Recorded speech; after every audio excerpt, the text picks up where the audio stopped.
काल सर्प योग रहता है और बड़े बड़े दुख से वो लोग बड़े सोच सोच के काल सर्प नाम सुनते ही बेचारे घबरा जाते हैं। अब क्या होगा, कैसे होगा, अनेकों बातें उनके मन में भय करने लग जाती हैं। तो काल सर्प योग से बचने का आपको कुछ उपाय करना चाहिए।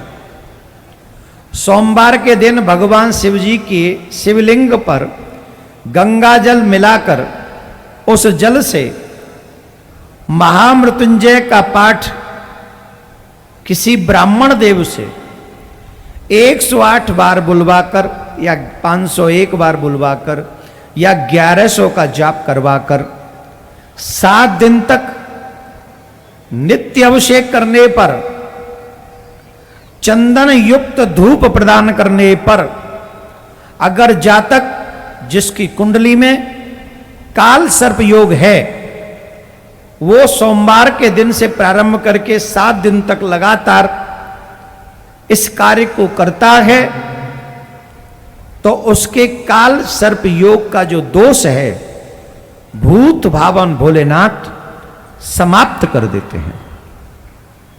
दूसरा, चांदी के सर्प का जोड़ा बनवाकर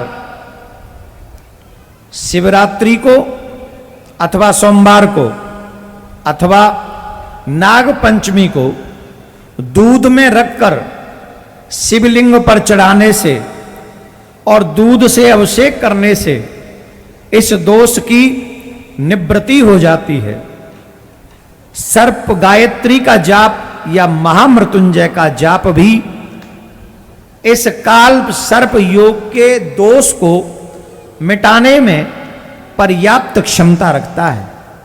इसलिए हम सभी को भूत भावन भोलेनाथ के इन शुभ कार्यों को कर कर, क्योंकि भूत भावन भोलेनाथ सर्प को अपने गले में धारण करते हैं तो सहज ही काल सर्प योग भी भूत भावन भोलेनाथ के इस प्रयास से समाप्त किया जा सकता है।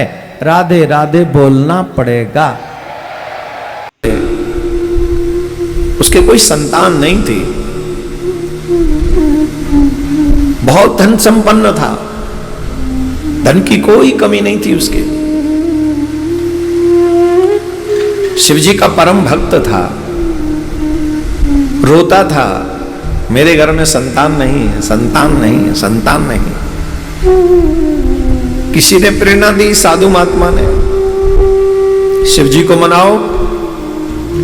सोमवार के व्रत का बहुत बड़ा महात्म्य है।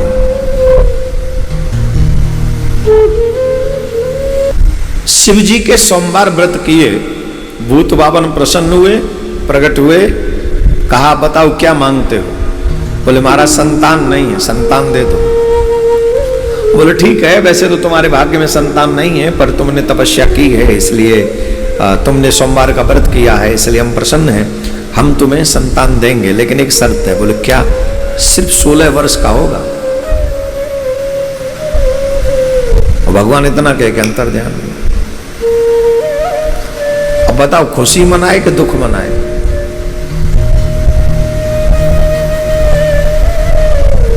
खुशी तो इस बात की कि अभी तक तो कोई संतान थी ही नहीं, हो ही जाएगी, और दुख इस बात का रहेगा ही 16 वर्ष।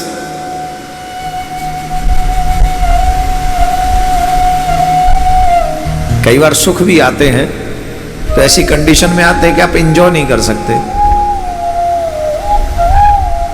अच्छा समय आता है लेकिन पीछे पीछे हमारे ब्रज में कहीं पुंछारो, दुख को पुंछारो भी लगे रहे तो जाए। इतनी बड़ी खुशी को छोटे से दुख के कारण वो पुंछारो लग गो ना, वाके चक्कर में अब खुशी नहीं मना सकते। अभी पुंछारो लग गो कि ना लग गो कि पुत्र तो होएगो पर 16 साल कोई रहेगो बस। अब उसने अपनी पत्नी को कहा, पत्नी थोड़ी देर तो रोई, फिर कही कोई बात नहीं, आएगा तो सही, मुझे कोई बांझ तो नहीं कहेगा, मुझे कोई बांझ तो नहीं कहेगा, हम माँ बाप तो बन सकेंगे। बोल ठीक है। संतान हुई, खूब भगवान को धन्यवाद दिया। 11 वर्ष का जब बच्चा हुआ तो उसे विद्या अध्ययन करने के लिए काशी भेज दिया मामा के साथ। बहुत सारा धन दे के भेजा। काशी में खूब भंडारे भंडारे करना, खूब चकाचक करना, यज्ञ करना, जो भी दान पुण्य कर सको करना। तो वो अपने भांजे को लेके जा रहा था मार्ग में, तो रास्ते में एक नगर पड़ा। उस नगर में राजकुमारी का विवाह था, और जो उस राजकुमारी को ब्याहने के लिए आया था ना माय डियर, वो राजकुमार था कान्हा। और वो पिता जानता था कि मेरा बेटा कान्हा है और लफड़ा हो जाएगा, ये बेचारा ये ब्याह नहीं करेगी, राजकुमारी बड़ी सुंदर है। तो ये वैश्य का बेटा जो था बड़ा सुंदर था। आजकल की तरह नहीं है कि 45 साल का हो जाएगा तब सोचेंगे। 11 साल को वो राजकुमार, 11, 12, 13 साल को ही होगा, बड़ा सुंदर था। उस बच्चे को कहा कि तुम मेरे बेटे की जगह विवाह कर लो, और जब विवाह करके लाओगे तो बहू हम ले जाएंगे। अच्छा, कह कुछ सकते नहीं, वैसे आदमी युद्ध विद्ध ज्यादा करते नहीं। और वो राजा की फौज, मिलिट्री, सब राजकुमार कैसे हिम्मत करे, तो वो भी हाँ में मिला दिया, पर ठीक है करवा दो ब्याह। बैठ गया, ब्याह कर लिया, फेरे पड़ गए, सब हो गया। और जब जाने लगा तो राजकुमारी के उसे मौका मिल गया, दुल्हन थी वो तो उसके कान में कह दिया, मैं तेरा असली पति नहीं हूं, तेरा असली पति तो कान्हा है, बाहर बैठा है। तू यहां से जाएगी तो कान्हे के संग ब्याही जाएगी। उसको सब बात पता चल गई, और उसने कहा मैं तो जा रहा हूं। वो तो चला गया अपने काशी।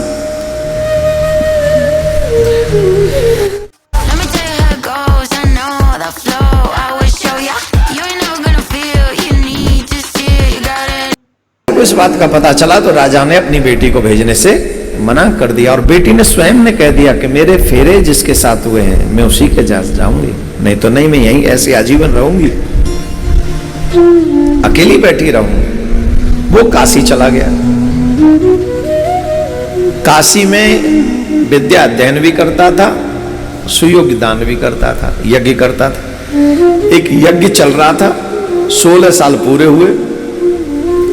यज्ञ के चलते चलते पूर्ण होने से पूर्व वो बालक आ गया अपने कक्ष में, और वो बीमार होने का, क्योंकि समय आ गया, कोई ना कोई तो बहाना बनेगा, तो उसकी मृत्यु हो गई।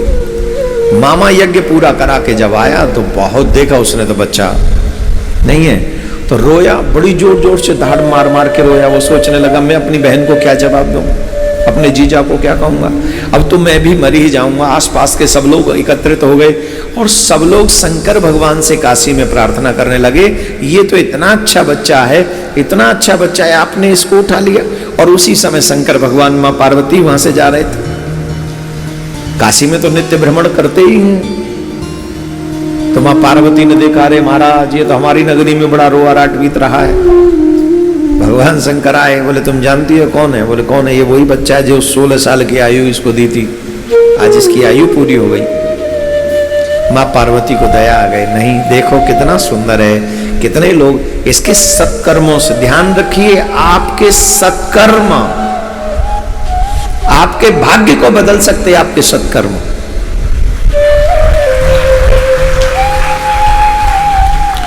और आपके बुरे कर्म आपके भाग्य का नाश कर सकते हैं।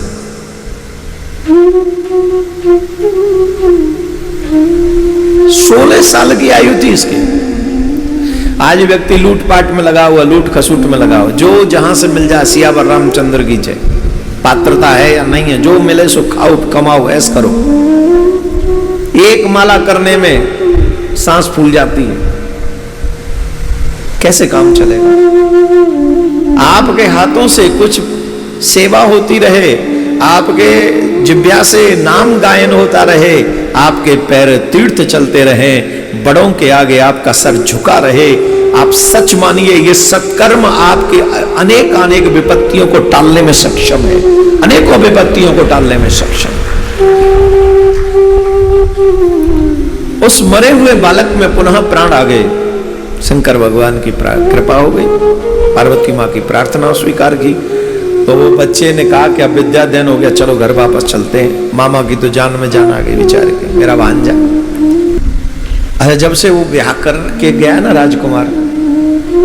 राजकुमारी महल की छत पे बैठती है और उधर देखती है जिधर वो गया था। बोले कब आएगा वो, कब आएगा वो, कब आएगा। उसने देखा वो जो दो लोग गए थे वैसे ही आ रहे हैं। उसने द्वारपालों को भेजा, बोले पता करो ये कौन है। तो उन्हें पता चला ये वही है जो ब्याह करके गया था। राजा ने उनका बड़ा स्वागत सत्कार किया, महलों में लेकर चला गया। और महाराज उसके कोई बेटा नहीं था तो कहा कि तुम ही यहाँ के राजा। बोले राजा बाजा बाद में बदेंगे, पहले अपने माँ बाप को देखेंगे जाके। बोले हमारी बेटी आपके साथ जाएगी। बोले जो आपको करना है, बड़े रथ घोड़ा और हाथी और बराती और सब, मतलब आप समझो खूब सोना चांदी से लद लदा के।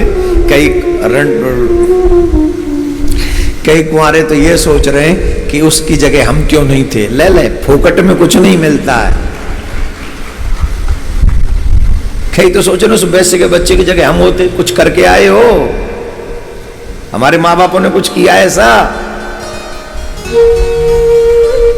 माँ बाप के सत्कर्मों का फल भी बच्चों को मिलता है और बुरे कर्मों का फल भी बच्चों को भोगना पड़ता है, याद रखिएगा। सेठ जी के उस सोमवार के व्रत का फल है कि उस बच्चे का विवाह ही राजकुमारी से हो गया। और उस राजकुमारी ने मुड़कर किसी अन्य को नहीं देखा, किसी को नहीं। जो मुझे छोड़ के गया है वही मेरा पति है, राजकुमार हो न हो। मुझे उसने बताया था मैं राजकुमार नहीं हूं, फिर भी कहती है यही मेरा पति है। ऐसा व्रत जिस पत्नी में हो, शंकर भगवान क्यों न दया करे। मनमुखी जीवन जिएंगे, ऊपर से कहेंगे भगवान दया नहीं करते। ले करवांगे दवा, भगवान फ्री बैठे हो। किसी को नहीं, जो मुझे छोड़ के गया है वही मेरा पति है, राजकुमार हो न हो। मुझे उसने बताया था मैं राजकुमार नहीं हूं, फिर भी कहती है यही मेरा पति है। ऐसा व्रत जिस पत्नी में हो, शंकर भगवान क्यों न दया करे। मनमुखी जीवन जिएंगे, ऊपर से कहेंगे भगवान दया नहीं करते। ले करवांगे दवा, भगवान फ्री बैठे हो। भगवान तुम्हें तुम्हारे कर्म के ऊपर सब कुछ। तो वो तो चल दिए, बड़ा तामझाम था। उधर सेठ जी जब से बच्चा गया है सोमवार का व्रत एक भी दिन नहीं छोड़ा। दोनों पति पत्नी मिलके नित्य सोमवार का, मतलब जब सोमवार आता एक भी व्रत नहीं छोड़ा उन्होंने। और शंकर भगवान से कहते थे जो तुम्हारी मर्जी, जो तुम्हारी मर्जी। अब तो मेरा बेटा इतने साल का हो गया, और जिस दिन लगा कि आज 16 साल का मेरा बेटा हो गया, उस दिन वो फूट फूट के रो रहे थे, शिवाभिषेक कर रहे थे। हे नाथ अब आप ही जानो क्या करोगे। व्रत नहीं छोड़ा, बेटा चाहे जो हो, अब भगवान पे छोड़ दिया ना। महाराज कुछ समय बाद देखते हैं कि वो बहुत बड़ा कुछ सैलाब सा आ रहा है, आगे 2 लोग आ रहे हैं। उस बच्चे को देखकर मां दूर से देखा, कहती अगर मेरा बेटा होगा तो इतना ही बड़ा होगा। दौड़ के आया, कहा तेरा बेटा होगा नहीं, तेरा बेटा है, मैं ही तेरा बेटा हूं। ये कथा मैंने सूक्ष्म में कही है, विस्तार तो इसका बहुत बड़ा है, पर सूक्ष्म में ये कही है कि भगवान की भक्ति अगर आप निश्चल मन से करते हैं तो कई बार तो मृत्यु भी टल जाती है। महादेव मृत्यु को भी टाल देते हैं, ऐसे महादेव।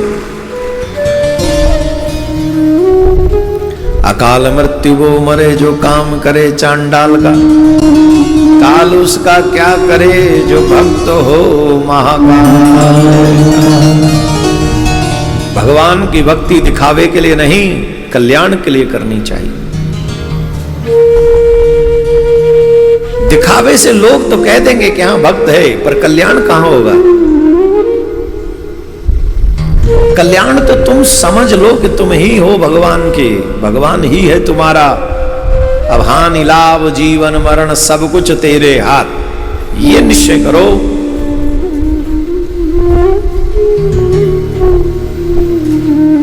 कुछ योजना बनाओ अपने जीवन की। इतने साल तक ये करेंगे, इतने साल तक ये करेंगे, इतने साल तक ये करेंगे। हम चर्चा कर रहे थे किसी से कि ऐसे जीवन जीना चाहिए, ऐसे जीवन जीना चाहिए, हमारी ये योजना, हमारी योजना।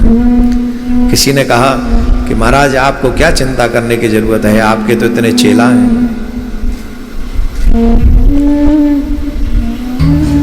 हमने कहा जब हम वहां जाएंगे, हमारे मन में आया, कहा तो नहीं, जब वहां जाएंगे तो कोई चेला हमारे कर्मों का लेखा जोखा नहीं देगा। अरे चेलाओं की छोड़ो, बेटा भी नहीं देगा, बेटी भी नहीं देगी हमारे कर्मों का लेखा जोखा। हर एक कर्म का जवाब हम ही को देना पड़ेगा। वहां कोई चेला हमारी सहायता करने नहीं आएगा, गुरु जी कोई नहीं आओ, गुरु जी के ये पाप है तो इनकी जगह हमें भुगवा दो, हम भोग लेंगे, गुरु जी को छोड़ दो। वहां सब चेला यूं ही कहेंगे, गुरु जी ने किया, गुरु जी को देखो, हमारे को हमें देखो। हाँ, गुरु मंत्र लेने के बाद शिष्यों का तो भला हो जाएगा, लेकिन कोई बिरला ही शिष्य एक आध ऐसा होता है जो अपने साथ साथ अपने गुरु का भी कल्याण करवा लेता है, वो बिरला होता है। शिष्यों से दक्षिणा मिल जाए यही पर्याप्त नहीं है।